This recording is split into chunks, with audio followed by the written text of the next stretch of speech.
Good evening. We're back again, Hamden Action Now. We're having our wonderful tribute to Black History Month, which is February, and we're almost done with tomorrow being February 28th. But we wanted to make sure that we had a community conversation on Black history and really acknowledge and educate folks on the unknown folks in Black history who have made their mark in American history, because really that's what Black history is. It's American history. So stay tuned. We have Bishop John Selders from Moral Monday, Connecticut. He's going to do his wonderful teaching tonight, and I am so looking forward to it. You stay tuned.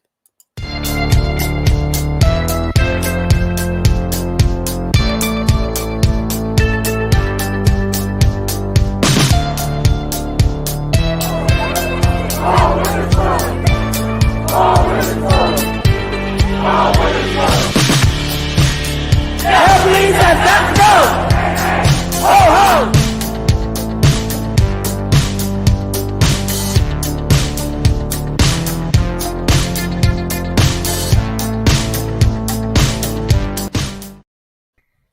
Good evening. How are you? Bishop John Selders. How are you?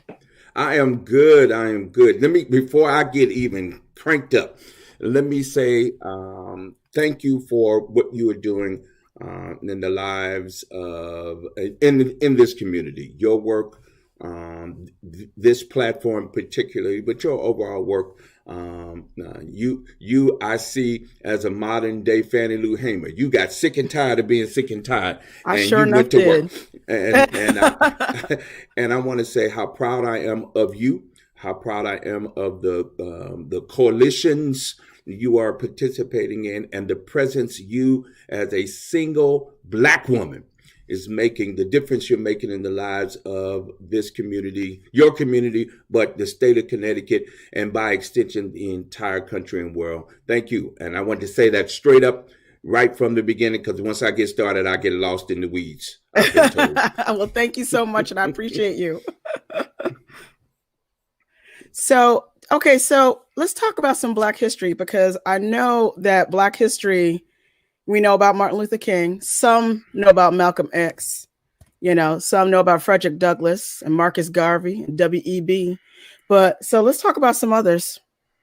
Well, so let's start first with what this whole idea of Black History Month, how it actually got started, because a lot of people don't even know that part of the history.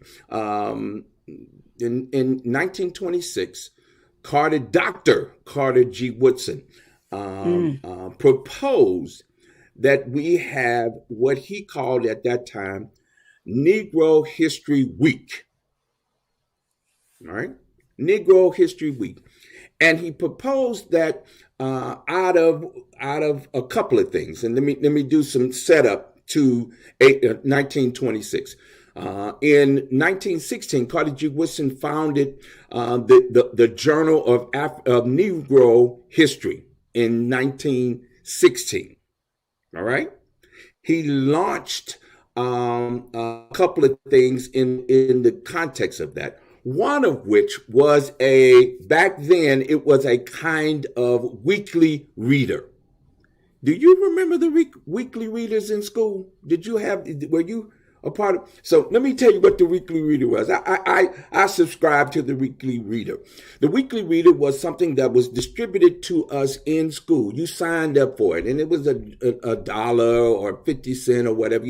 I had to beg my mama, I want to get your weekly reader. You brought it in, you filled out the little form, teacher helped you fill out the little form, and you would get sent to you these activity guides, these you color and learn information. They'd be crossword puzzles. They'd be things to read. They would be age appropriate and in fact, class appropriate. Whatever grade you were in, they were age appropriate and grade appropriate.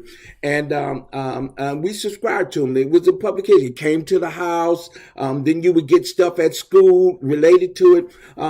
You'd never heard of that before. Some people have, the weekly reader. Well, Carter G. Woodson was an educator. Let me tell you a little bit about who he was. He was trained at the University of Chicago.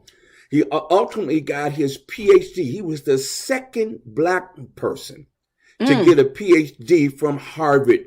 The very first person to get conferred a PhD was W.E.B. Du Bois. Right. Carter G. Woodson was the number 2 person. See, I didn't know All that. Right. So that's the first thing I want to tell you. We're dealing with somebody that was very bright and smart. All right. He then developed and launched this what I call a weekly reading. It was for a very nominal fee, and he created really literally a kind of publishing house to educate Black children. All right, in Chicago, and then it went all over the country. Again, remember, Chicago during this period of time historically, this is now 1916, 1917, we were involved in World War I. Mm-hmm. By the end of World War I, there was a mass migration of Black people from the South to the North, and in particular to urban centers. So what we're talking about is, and in fact, history now tells us it was this mass migration of Black people from the South to the North that created a kind of, well, there's a lot of things that I can say more about what I believe happened in the wake of this mass migration. But after World War I, well, initially after the Civil War, then I would call this the second part of the 3-part mass migration from the South to the North of Black people. In particular, cities like New York, Boston, Chicago, Detroit. Well, that's right. Detroit, Indianapolis, St. Louis. My family in particular went to St. Louis, Kansas City, Indianapolis, Columbus, Ohio, Cleveland, all right, Pittsburgh, Philly. Washington, D.C., these were the places where they were the destination spots of that mass migration. Chicago was one of them. And in Chicago, there was beginning to be a burgeoning Black working class. They were seeking better job security, right? Mm-hmm.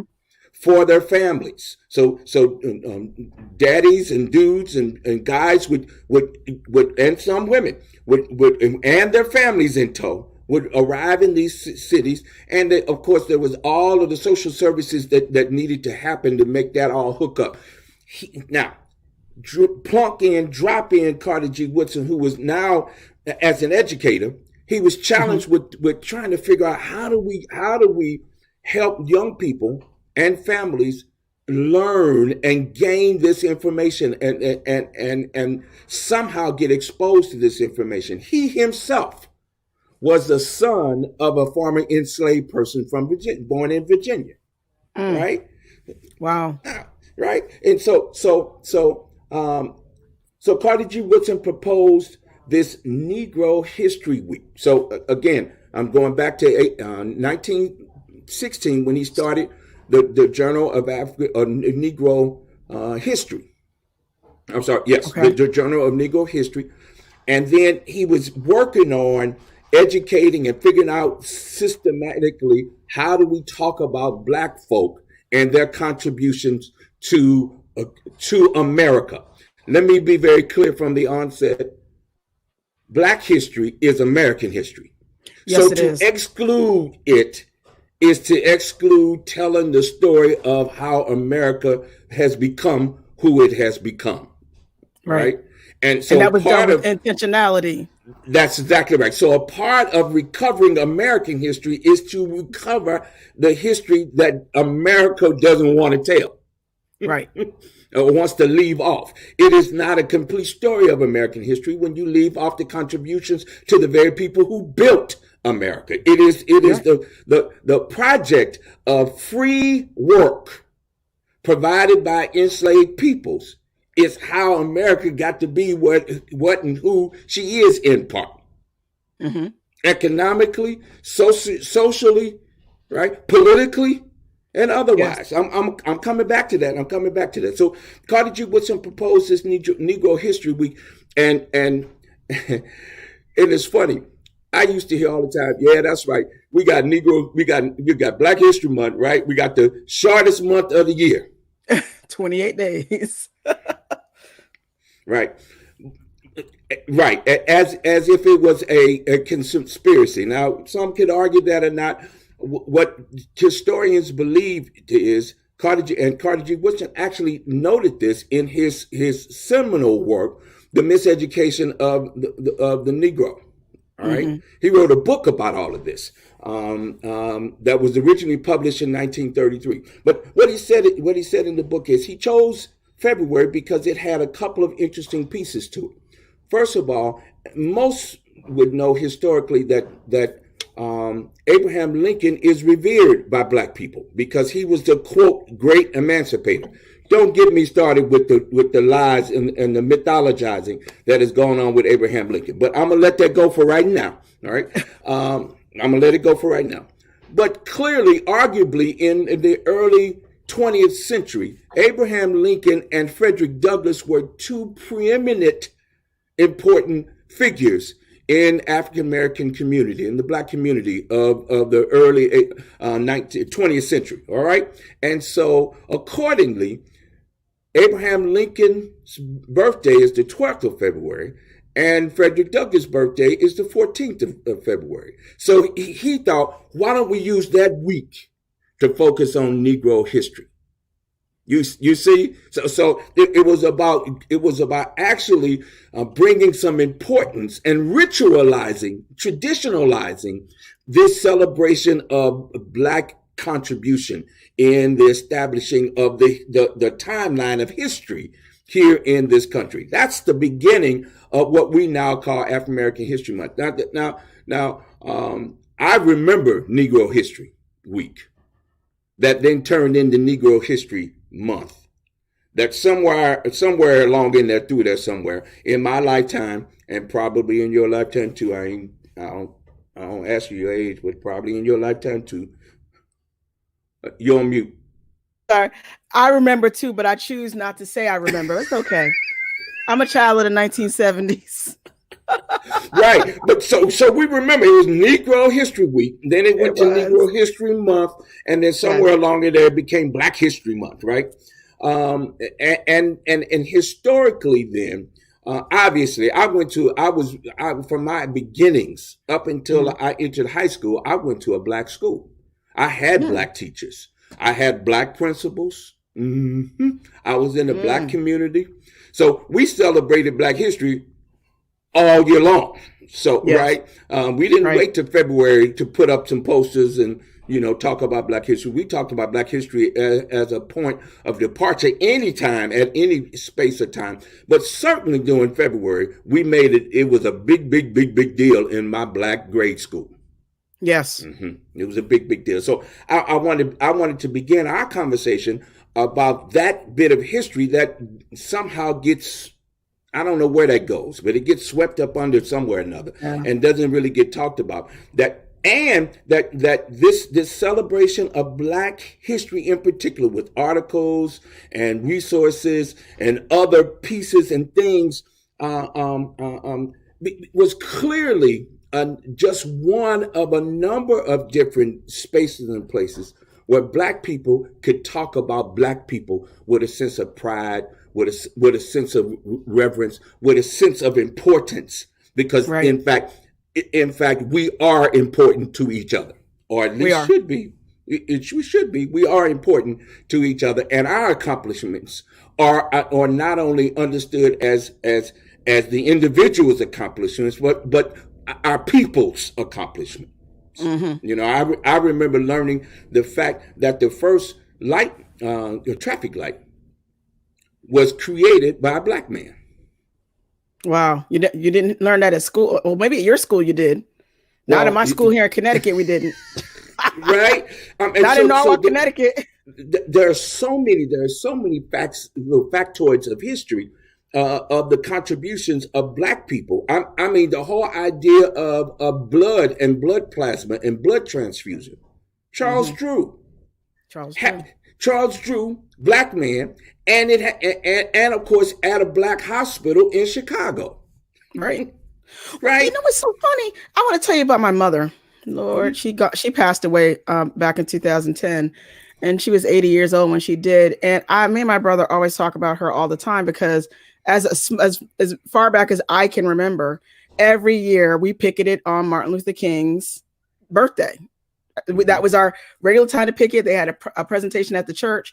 And I remember as a very young, okay, we talk about the 1970s again. My mother ordered this Black encyclopedia. And it was it was about 7 or 8 books, part of this volume. I don't know what happened. I'm going to ask my brother. I think he has that. But I remember that in our house, we had the Black encyclopedias, which was this whole volume with dates, and then you had the regular encyclopedia, which had, the other history, and I always found that to be weird. And I used to say to my mother, like, why do we have 2 sets of encyclopedias? What is that all about? And she's like, but as I got older, I understood, because our history was intentionally excluded from the American history encyclopedias from the 1970s and the 60s and whatnot. And you had to make an effort to get the money and go out and buy these books so you can see about the history that you're going to speak of tonight. All right. See, I believe that here I believe was the genius of Carter G. Woodson. What he asked is that in establishing this Negro History Week, he was at a bigger aim. It wasn't about Abraham Lincoln and Frederick Douglass and establishing yet one more that somehow sat up outside and apart from who we were in society by and large. He was at increasing the knowledge of those of us, not just Black people, but Black people in particular. And I'm gonna focus there.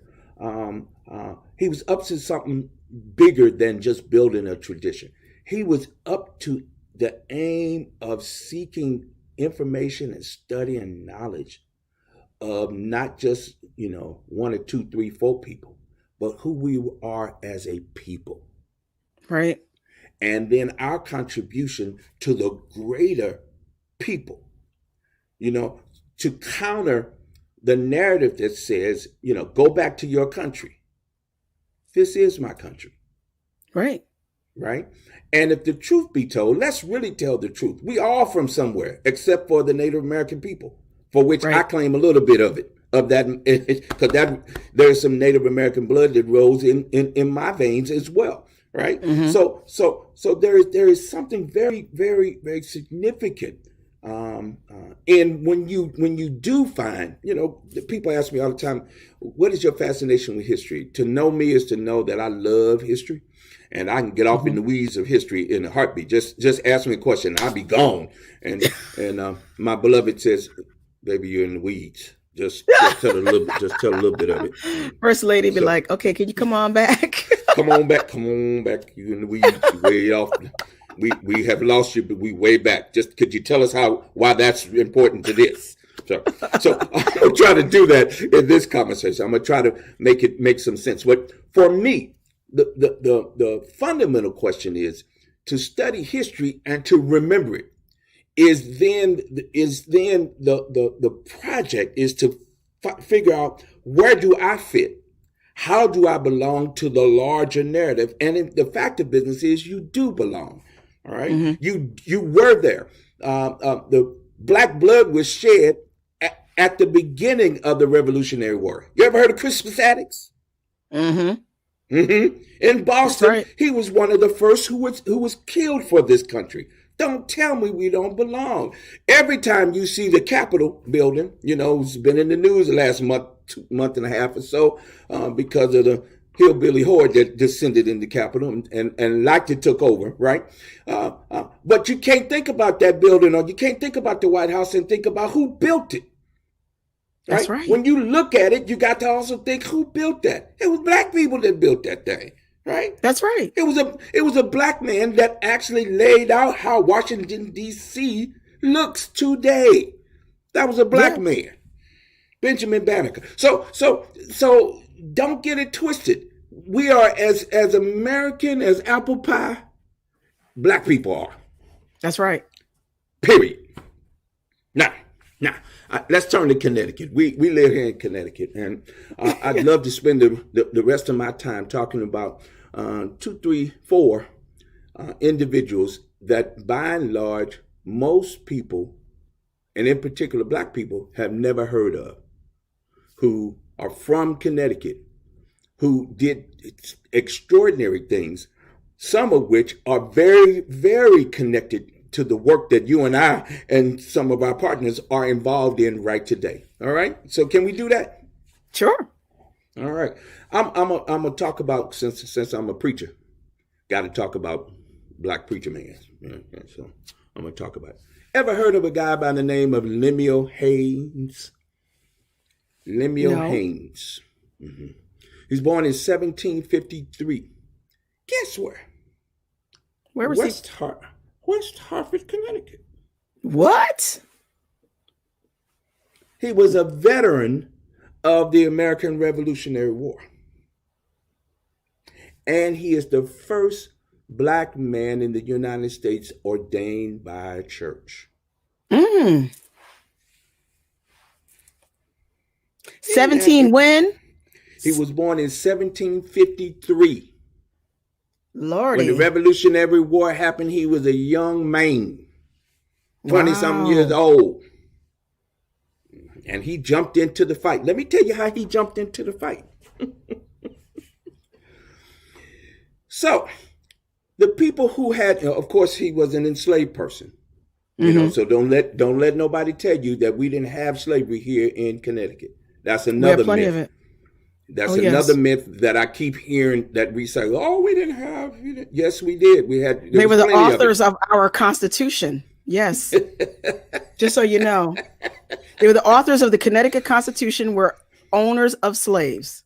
That's absolutely correct. In fact, with the exception of two, the first 5, 6, 7 presidents of the United States owned slaves, with the exception of two, and I'll give them an asterisk. They were father and son.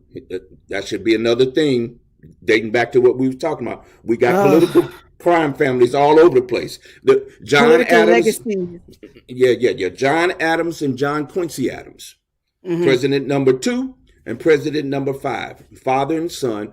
They didn't own slaves, but but I can't get into it. That's enough. Invite me back again. I'll talk about the Adams family. Yeah, because that sounds like George W. Bush and George Herbert Walker Bush. Oh, sorry, but I don't want you to get off the track. Go ahead. The Roosevelts. There was Theodore Roosevelt, and then there was Franklin Delano Roosevelt. They was cousins. All related. All related. Same family. And same family. And so, and really, Eleanor was a Roosevelt too. I ain't gonna tell you, y'all Google it. Google it. If you don't believe what I'm telling you, Google it, and you'll find out. There's family all up in. Eleanor Roosevelt was married to Franklin Political Delano legacies. Roosevelt, and she was the niece of Teddy Roosevelt. But Franklin on his own was cousin down the line there somewhere along the way. Anyway.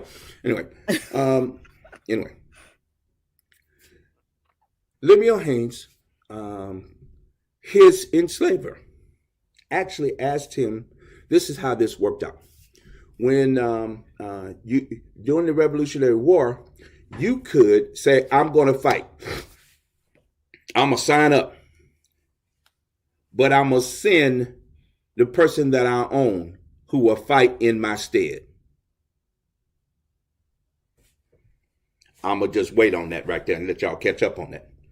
Or can I sent somebody to... No, his owner.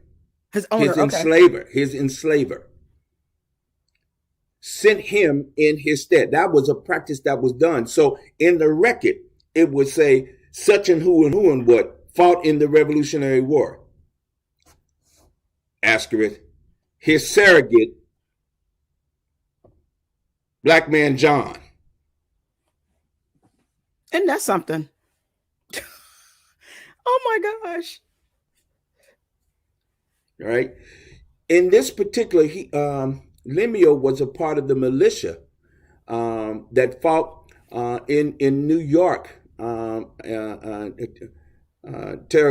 Saratoga, which was a famous fight in the Revolutionary War in 1767. It was out of that that, out of his service, he became an anti-slavery activist. This is in the late 1700s now. Check this. You don't hear about these kind of folk, right? Haynes was advocated for. He advocated against the colonization movement. He argued that black African descendants living in the United States were entitled to the same rights as other citizens. All right. And that having them, there was a movement afoot. This is another note of history. There was a movement afoot that said that Africans, once they got their free, once they were freed, they should go back to Africa. All right. There was a movement to recolonize Africans back to Africa. Mm-hmm. And let me just, another factoid of history. Abraham Lincoln was in favor of that movement. But I'm going to keep going. I'm going to keep going because y'all like Abraham Lincoln. We're going to, let me pause you there. We're going to have you come back, and we need to talk about Abe Lincoln, because we need to have a long talk about Abe Lincoln, because yes. Abraham Lincoln, we venerate him, but I got problems. He was a staunch segregationist. Let's not even talk about it. Okay. That's right. That's right. I'm not going to. That's just a note. We're going to come back to him. Because you and I could get going in a minute. So I'm going to mute myself. Okay, go ahead. I'm sorry. No. So one of the things in becoming a minister, the factoid of history. Here's another factoid of history. The first schools in the United States were established to train ministers. So Yale, Harvard first, and then Yale, my school, the school I teach at Trinity, I'm an administrator at Trinity. Don't y'all get it twisted. I'm not on the faculty, I'm an administrator. But it was established to train ministers. These schools, the first schools in this country, were to train ministers. However, not all students of those schools were allowed to officially be students of those schools. Lemuel Haynes was one of them. And the story is that he got trained and got some schooling at Yale Divinity School. However, he wasn't allowed to be seated in the class. So he was allowed to sit outside the window, and they lifted up the window, and he was able to hear the lectures, take notes from outside, never being allowed to be seated inside in the classroom with the men who were studying and training there at Yale University, at the Divinity School. So you get it, but you got to sit outside and hope you can hear it from the window, because you're an enslaved person at this point. Yes. Well, he was freed by this point. By this point, he's free. That's right. His service in the military helped to, in fact, free him, and he was advocated for. As a child, as a young adult, to then pursue. And he also had back in that day, you also apprenticed, if you got a job or a career, you got that career because you apprenticed for a period of time with a person who did what it was that you were trying to get to do. So if you were a lawyer, you wanted to be a lawyer, you apprenticed with a lawyer until you got the skills. And then once you got the skills, then they allowed you to, to jump through a hoop, whatever that hoop was, generally speaking, pay some money on it, and get dubbed and hang your own shingle out there and practice your stuff, practice your skills. And it's by word of mouth, your skills, your gifts will make room for you. Right. Oh, Lord. Right. And so it was then by 1785, Lemuel Haynes was ordained in a church here in Connecticut, and he pastored in Torrington, Connecticut for 3 years. Wow. And then he accepted a call to Vermont, to a church in Rutland, Vermont. And then He remained there for about 30 years, and then he went to Manchester, Vermont, for a short period of time. He ended up in South Granville, New York, where he pastored the South Granville Congregational Church, and there he died in 1833 after a fairly long career as a minister, over 50 years in ministry. Wow. Lemuel Haynes, the first black man ever ordained in the Christian church here. It was here in Connecticut to a man who was born in West Hartford. You see, again, go ahead. This is what we say. We never hear, you never hear about this. Where are you going to read this? Where are you going to find this out? Unless you go, do your research like you just did. As a historian, a Black historian, how else are you going to know? Mm-hmm. That's the whole point of this platform. This platform is, I'm hoping, will empower Black and Brown and Indigenous people in the state of Connecticut to not only know who they are, but be proud of it and stand proud, and come together in solidarity. So see how powerful this is? I'm sorry, go ahead. No, this is my stuff, right? So to know me is to know I'm in my element right here. I'm good. Ever heard of Mariah Stewart? No. Mariah Stewart. She was born in 1803, and she was born free right here in Hartford, Connecticut. She was later to become a teacher, a journalist, a lecturer, an abolitionist, and one of the early women leaders in the women's rights movement and the women's suffragette movement. That's the women's voting movement of the 19th century, and she's the first Black woman. We believe she's the first woman, and we believe not only first woman, but of course first Black woman to be allowed to speak to mixed audiences of men and women, Black and white, anywhere in the United States. Her public lectures were on women's rights movement work stuff and anti-slavery speeches. She was an early abolitionist. Mariah Stewart. How come we don't all know her name? And she was a part of the suffragette movement. We don't hear about her. I've never heard that name before. I just wrote it down. Right. Well, because later we know the later leaders. Staten, right? And what's her name? The coin is named after her. Susan B. Anthony. Susan B. Anthony, and what's the other lady?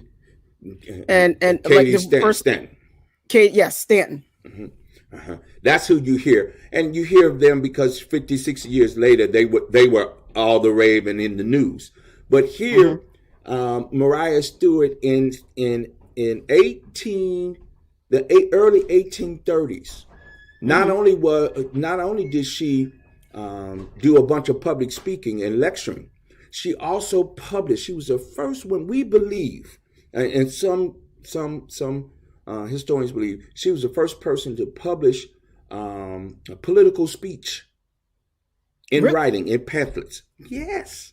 She published in 1831, and then another publication of some of her penned words in 1832. She was a contemporary of David Walker.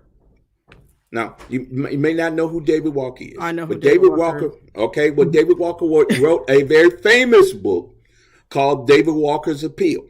It was first originally published in 1829, and they were friends. They were colleagues. All right, and there are some that would believe that she connected to him and others who were in the anti-slavery, the abolitionist movement, thought that, you know, she was such the bomb, in other words, that her Mm-hmm. words needed to be shared all over the country. She wrote a pamphlet, a piece. It's called Religion and the Pure Principles of Morality, the sure foundation on which we must build. And then a second piece was called Meditations from the Pen of Mrs. Mariah Stewart. Mm. Wow. And in a very famous address for the Boston African Masonic Lodge in 1833, all right, she said she claimed that black men lacked ambition and requisite courage, which caused an uproar.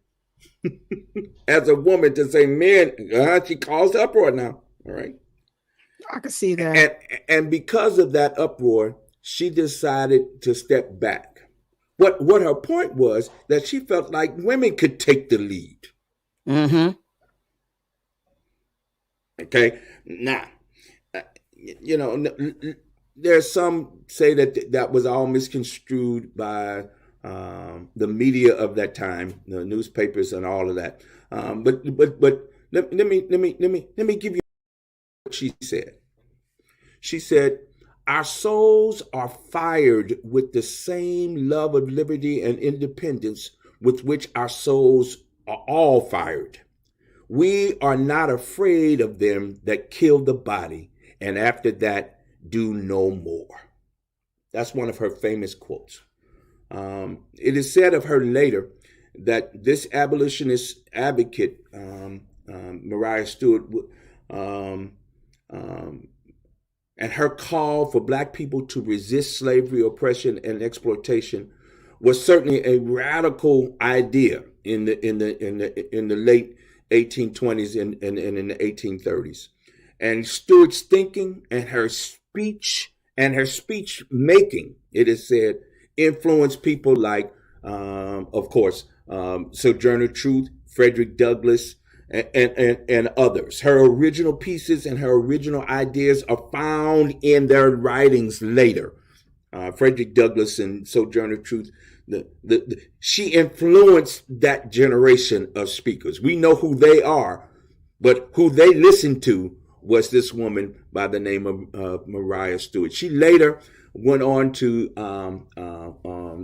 do classroom teaching, and ultimately moved to New York, then to Baltimore, and then to Washington D.C., where she eventually she was the head matron for the Freedmen's Hospital in Washington D.C. That's a whole nother bit of work and a bit of history, and ultimately died in 1879. Wow. 1879. Woo. Mariah Stewart. Stewart. So I say of you, Rhonda, and my beloved Pamela, and the women that are leading the effort, and the women of Black Lives Matter nationally, and other freedom fighters like Ella Baker or Fannie Lou Hamer, or Coretta Scott King. We wouldn't know Martin King really if it were not for Coretta. She'd be a factoid of history. But Coretta Scott King and Betty Shabazz, as far as Malcolm is concerned, we know their husbands because of the wives who survived their assassinations. Myrlie Evers, and please don't leave her out. Evers, that's exactly Yes, right. ma'am. We wouldn't know Mega Evers if it weren't for Myrlie Evers. So these women, I believe Mariah Stewart was a forerunner. And so you all who are doing the work now are stepping into a tradition. I claim that I am not who I am alone, right?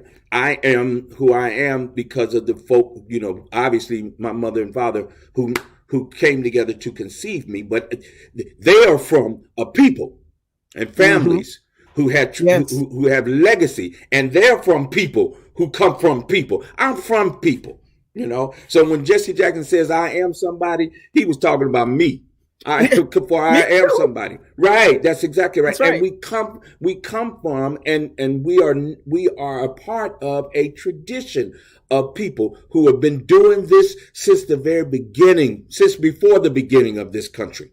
All right. Hmm. So they can't just X us out. Not just because I learned a valuable lesson as a teenager. I got locked up, as most black men. I got locked up and had to go appear in court, and it was a traffic violation gone amok.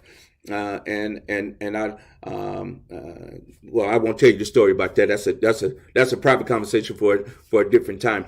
But I will tell you what the judge told me after I gave my reason why I had done what I had done. Hmm. He said, "Son, this will be a very valuable lesson to you. The state of Missouri." I was in St. Louis. He said, "Ignorance of the law does not preclude you're not responsible for the law." And it hurt my feelings a little bit because, how was I supposed to know all of the Right. stuff that was going on with the car I was driving? So when the police pulled me over, it wasn't my car. But when I took the wheel of the car, I took also the requisite responsibility for all the stuff that was going on with that car. Hmm. And I learned a valuable lesson. Ignorance of the law doesn't mean you then get to plead an exception and or an exemption That's of it. right.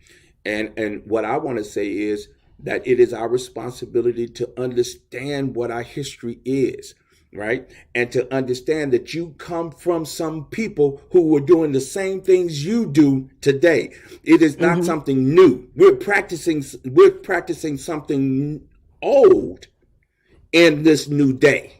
But Hmm. advocating for our people, for the liberation of black people in this country is an old enterprise. It's an old established enterprise. And and That's and right. and for me, Mariah Stewart is one of those people that I say you and Pamela and others are right in the tradition of it. And for me, I'm very proud to be associated with women like you who are doing the same thing. When you discover this stuff and go like, whoa, this is what they did back in the day. Well, no wonder you got this fire. This fire comes Right. from somewhere. It was birthed in you, and you just working with what comes to your hands to do to advocate for it. It's a brilliant thing. Let me move on from Mariah. I love talking about Mariah and lifting her up because people don't know her. There are a number of books published by her. Really. Yes, there are a number of books published that have been republished here recently, and that I would urge you and encourage you to take a look at them and to read her words and to hear what she was talking about in her day. Hmm. Let me name somebody else that probably you've never heard of before. Guy by the name of Isaac Glasco. Glasko. Ever heard of him? Mm-mm. All Nope. right. He was born in 1814, and arguably he was a central figure, a very important person connecting what I would call the most pressing racial justice issues, as well as he was a businessman, as we would say. Mm. He was a businessman. He was an entrepreneur here in Connecticut and in New England, and was a very important business person and entrepreneur, as well as a social justice, racial justice activist and advocate. Now, let me situate Brother Glasgow. Born in 1814, he was born to a family. His daddy's name is Jacob Glasgow, Hmm. and the Glasgow family probably, history says they were somewhere probably in Northbridge, Massachusetts. And the family, it's not known how the family moved from Massachusetts to Connecticut, but they did. And mom and dad landed in a place called Preston, Connecticut. Right? And that's northeast Connecticut. Preston is located about 10 miles northeast of Norwich. So it's in eastern Connecticut. And is connected with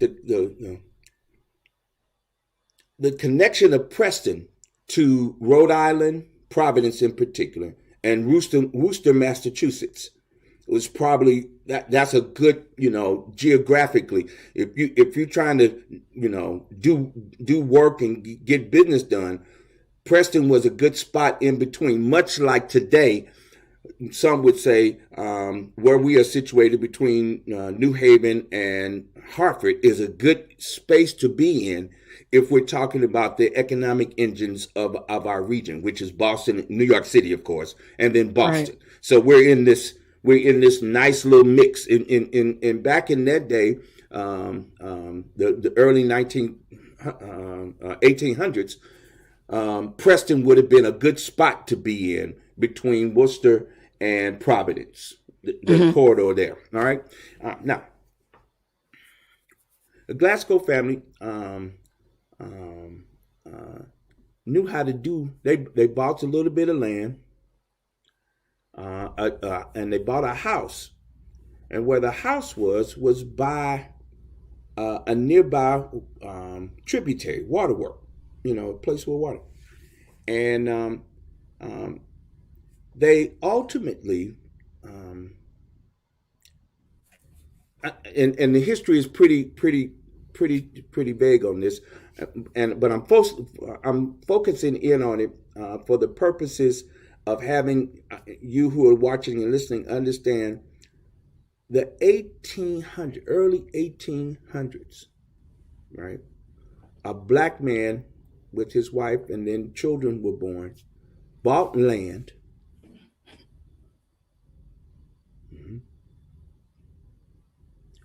and established a small business in the early, about 50 acres ultimately, right alongside the Pancha River, Pachaug River, right in Preston. All right. And then the Jacob and Lucy, that was Lucy Glasgow. That was the mother. That's the mother, Isaac's mom. They had 3 children, Azuba, Isaac, and Miranda. They were all born in Preston, or here's another name that you'll see, Griswold. Griswold. Griswold, Griswold. All right. This family were blacksmiths. Daddy was blacksmith, and Isaac took up, and his brother actually was also involved in the business. All right. And ultimately, let me move on really quickly. Ultimately, the business became successful. All right. And Isaac married, had some children, and they provided much needed instruments and tools that were needed for crop development, but more importantly, to the maritime industry. All right. So they had particular knives and particular metalworks that they were able to fashion that became such the rave that it made the Glasgow family pretty well off. All right. Okay. All right. To the point that he always had in his employ to produce the materials and the products he had. He always had in his employ 8 to 10 other men who were working in his employment. In the early 1800s, here He had in Connecticut. staff. He had staff, and it was alleged. Check this. It was alleged that at a period of time, four out of every, like 80% of the blacksmiths in the entire region of eastern Connecticut, southern Massachusetts, and all of Rhode Island, 80% of the blacksmiths were black men, all trained under Isaac Glasco and his company. Wow. They all apprenticed and learned their trade by him. Wow. I'm just, and remember now, there was the War 1812 happened during this period of time, the War 1812, and there was an economic downturn. All right, that was a precursor, because if you remember, here's just another factoid of history. France and England, right, were at war with each other during that period of time. And so trade amongst them was kind of iffy, all right? And then the U.S. got into it with Great Britain again. They hadn't finished up the Revolutionary War, right? And so they got into it again. Here was an opportunity. This family built their wealth and established themselves because of this, because in fact they were able to produce product that then was needed for the maritime industry. Now, let me jump real quickly to what brings him to my memory. I was invited to a presentation a number of years ago, and heard this professor talk about this dude, this Isaac Glasco. I never heard of him before. And so then I started to do some digging my own self and discovered who this dude was. And you can do your own work around this guy. But let me tell you what he did that I wanted to bring up. In 1823, right, he, along with his close friend, another black guy, collaborated and submitted a petition to the Connecticut General Assembly asking for an exemption from taxation because they were denied voting rights. I'm a pause right there. This had to be like somewhere like 1850s or so. 1823. What? In 1823, his longtime friend and bud petitioned the Connecticut General Assembly for exemption. They said, listen, y'all want our money, but you won't let me vote. That's right. So exclude me from paying taxes. That's what I keep saying. Remember that conversation we had talking about it's our money anyway? Well, he said, anyway. If y'all not gonna let me vote, then why should I be paying taxes on it? On any of this stuff, right? Now,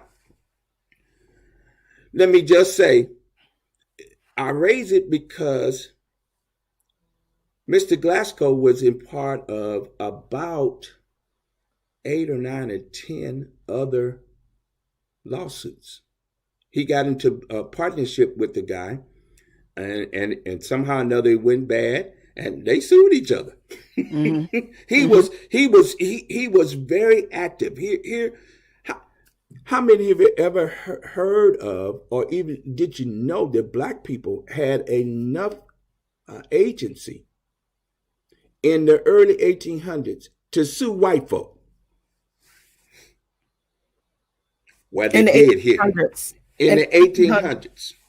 And the agency of this man in particular to sue the government, to submit a petition to change something law to get So you're either gonna let me vote, or you gonna stop. I ain't One gonna or the put, other. you ain't gonna get my money, my tax money. Now, let me just tell you the end of it. They lost the suit. Right. All right. The petition was unsuccessful. All right.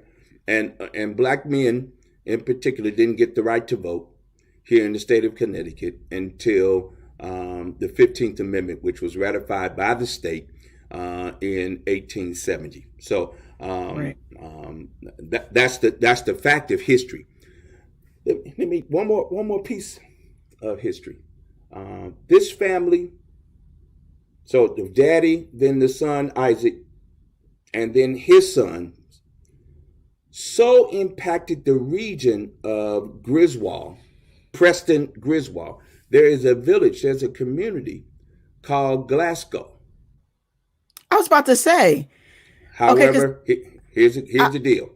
Here's the deal. That sounded familiar. Ultimately, after during the Civil War, Isaac died in 1861.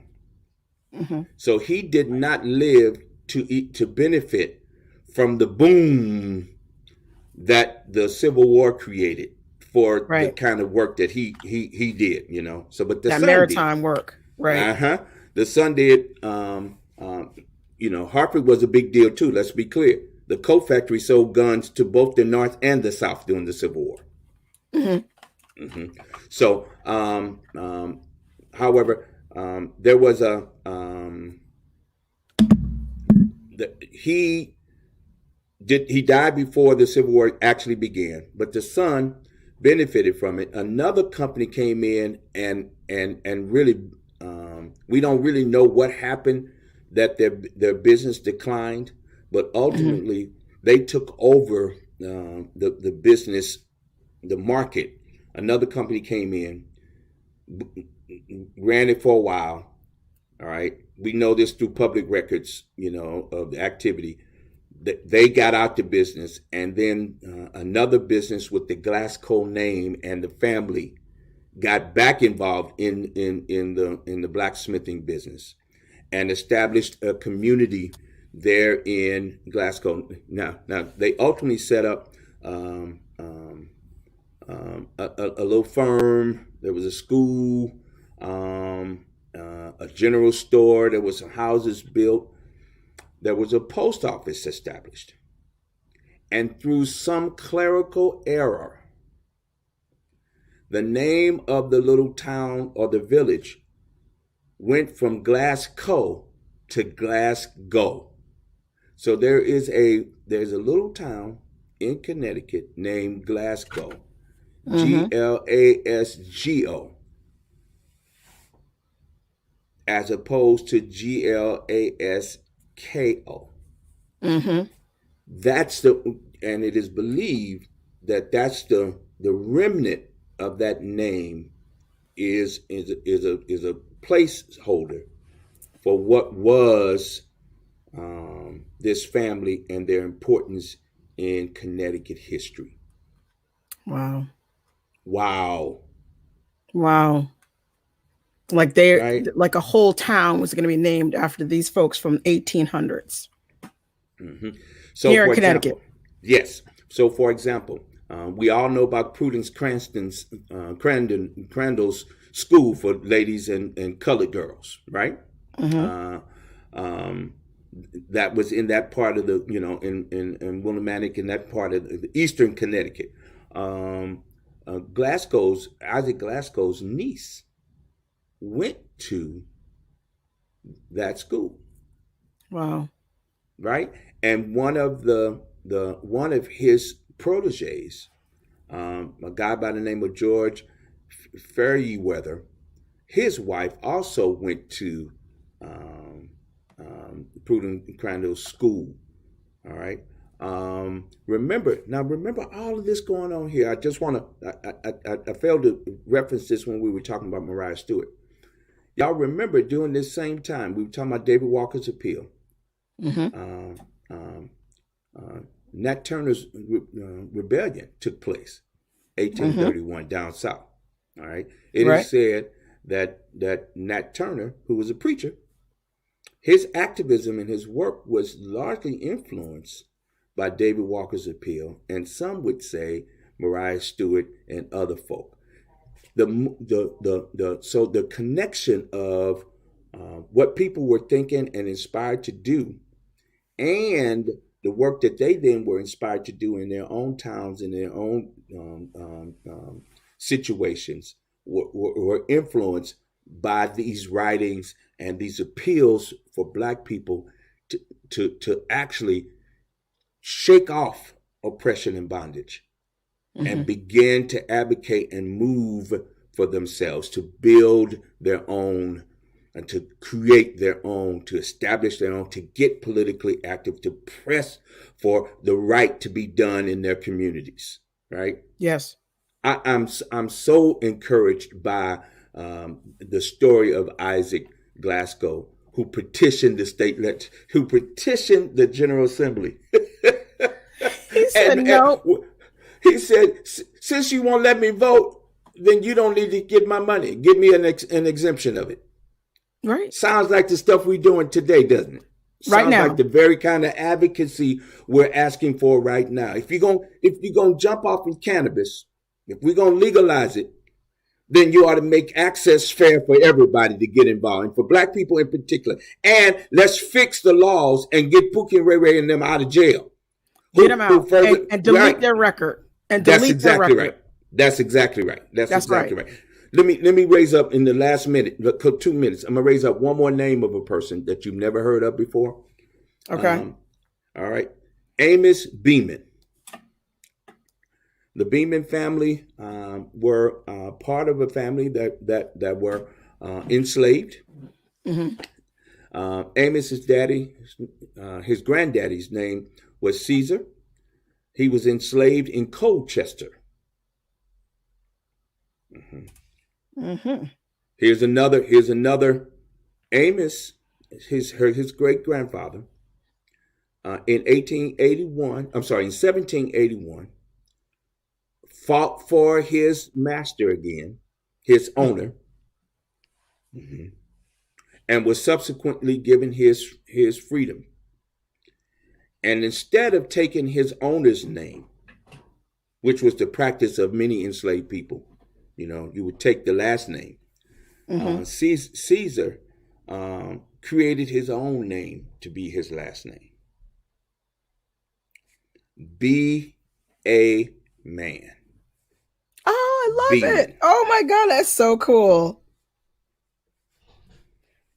Amos Beeman. What Beeman? That's who I want to focus on is Amos Beeman. He's the grandson of Caesar, who created his own name. So he carries the name that his grandfather created, instead of taking a name from their former enslavers, which was the practice of many coming out of the enslavement period. Let me fast forward. Amos became a pastor, a preacher, and ultimately he became the first settled pastor of the Cross Street AME Zion Church in Middletown, Connecticut. In Middletown, Connecticut. And his father, whose name was Jehiel, Jehiel, who was a shoemaker and a minister. And he followed in behind his father as a minister and became a regular pastor and ultimately pastor. And there's a free community of Black folk in Middletown that existed dating back to pre-Civil War period. Wow. And that family was engaged in the father who fought in the Revolutionary War, again, a story we don't tell. You don't know about these stories. You don't tell that we had Black people who fought. Every war this country has ever fought, Black people have fought in it. And then you have a period of time where he and I'm talking about Amos now, who he got some learning, some training, Wesleyan students helped him get some education and helped him, and ultimately he pastored. He was a fierce activist, and fought for, lectured around what they call the Temperance Movement. That was a movement that talked about right living, no drinking, drugging. Right. It was a kind of holistic campaign, anti-slavery, of course. He supported. He was a member of the underground, and so Cross Street Church and others in that community supported those coming from the south to the north. Ultimately headed to Canada on the Underground Railroad, and he was an early advocate for Negro suffrage, which is the right to vote The right for to Black vote. folk. Yep. But for women and for men at that time, he's a interesting man. His writings, he was referenced in writing of Frederick Douglass and the publications of the North Star and other publications during that period of time. He ultimately became president of the Society of the Negro Temperance Movement. And one of the things that he's famous for, and I happen to have one of these of a couple of different volumes that have been published. He created a scrapbook where he kept memorabilia of stuff he was involved in and other blacks who were involved in, articles and other paraphernalia and he held on to them. They were ultimately pulled together into volumes, and you can purchase those volumes today. I happen to have one of those volumes. Isn't that cool? Yes, and so he had an understanding that what he was doing he had the presence of mind to say, "Hey, I need to document this for posterity." Right. Right. So at the movement and the actions and the activities of Black people in my time, I want to make sure we pass this information on so that our children, our children's children can build from it. No, Right. point of fact, for some of us in the movement, let's not be so busy that we don't also make sure we are documenting for posterity's sake the work that we're engaged in and we're involved in. And we got to figure out how to do that and in what ways are going to be helpful. I think this forum is kind of one of those ways. Yes. That we leave a record of our activity and of our work. I'm gonna stop there. I know we passed the time. I told you I can No, get in no. these I mean, weeds. it's so interesting, and I, like you said, the documenting of your work and the movement is so important. This is, I've been trying to tell everybody. I went out and bought this really expensive camera and lens and Canon, and but the photography is all, for social justice. So you see our intro video is all the stuff that I either shot or I took photos. I was there. We were leading the movement. And really, hopefully, it'll inspire people, 50 years from now, or maybe 70 That's years right. from now, who is in the same predicament. That's right. The police are still killing our men and our women, with impunity. We still have a situation economically. You know what I'm saying? So I just think that, as like you said, history evolves, and we kind of evolve into this, into similar situations. We're still here. For me, again, I'll repeat this just because I think it's so valuable and so important. History helps us to remember and to remember who we are and whose we are. That we come from a people who were the first. And one more thing I'll just lift up, that our history goes way, predates our enslavement period. Black people were the first in the world. Everybody that's human comes from a Black person, comes from a Black woman and a Black man. All right, we're the first humans of the world. Science now has said that. I didn't make that up. That's Right. that's a scientific fact, and Right. that our history predates that. So that has to do with education, that has to do with civilization, that has to do with economics, that has to do with politics, that has to do with literature. All of it comes from mathematics. All of it comes from Black folk.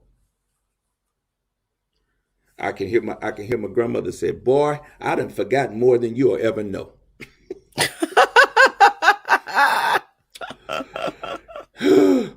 Right. He's right. Black people made it, built it, developed it, and forgot about it.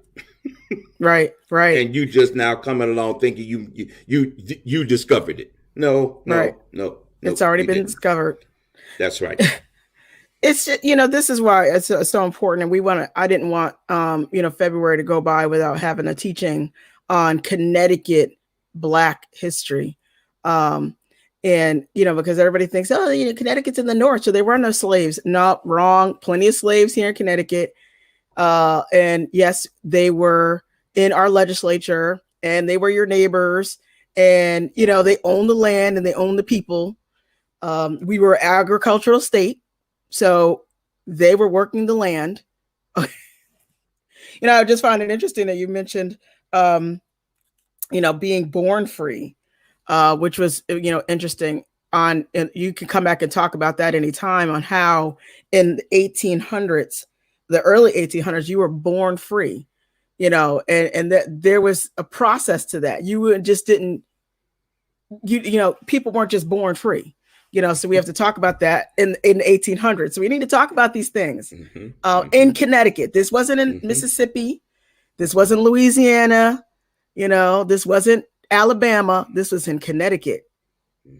Nice liberal Connecticut. So yes, we should talk about this more. In Connecticut, and I would say this history is related to the history all over the Northeast, all over New England. So Massachusetts, W.B. Du Bois was born in Great Barrington, just north of here. And Vermont and New Hampshire and even Maine. There's a very rich history of Black presence. Now, I will note Rhode Island as well. I will note that we didn't stay in Vermont and New Hampshire so much. Pamela, just an aside, Pamela went up to visit, vacationing a few years ago, and heard a lot of touting of the Underground Railroad and the history. That's a rich history in Vermont, in particular, of activity in the Underground Railroad. And the question I asked in hearing that history is, how come there are not a lot of Black people here today? Right. Hear about this touting of this railroad, and if people, as I know, when people are nice to you, some of us stay. If it was welcoming, right? Why go? It's comfortable here. It's safe. And in Vermont, in particular, Vermont was not one of the 13 colonies. It was a free republic before it came into the Union. I didn't know that. That's another thing I didn't know. Another factoid of history. I'll come back and talk about that. But it's a very interesting history. And I'd love to come back and talk about the history of resistance. There is a strong, in fact, Boston was the center of movement and movement work and resistance work during the turn of last century, the coming into the 1900s, with William Monroe Trotter and others. So I'd love to come back and link these histories together to fashion a very strong tradition that we come from, why we are involved today, and why our work today is so very important to our ultimate liberation and our ultimate freedom. Right. Thank you so much. Absolutely. I'm looking at the calendar. I'll be putting you on the calendar for March as well. All right. You know, we have Happy to do Mr. it. Golson from the New Haven Board of Ed. He's now on the calendar for March. So, and you know, I want to just also say Hamden Action now has a website where we put a lot of the activities, not only in Hamden, but around the state. And we also have an events calendar. So as we go ahead and we start to schedule these things, check our website and you'll be able to see who's coming up next. So thank you so much for this is such good information. I took some really good notes. And so now I will be talking about this even more. And especially Glasgow. The reason why I know about Preston and those areas is because I work for a state agency where we have housing authorities all over the state. And we call that the quiet corner. So that's like the quiet corner of Connecticut that nobody knows. And Glasgow is a town. Glasgow is a little town. It is a town. You know, right at Preston and Griswold is a village of Glasgow right there. And it's named after a Black man and his family. Isn't that something?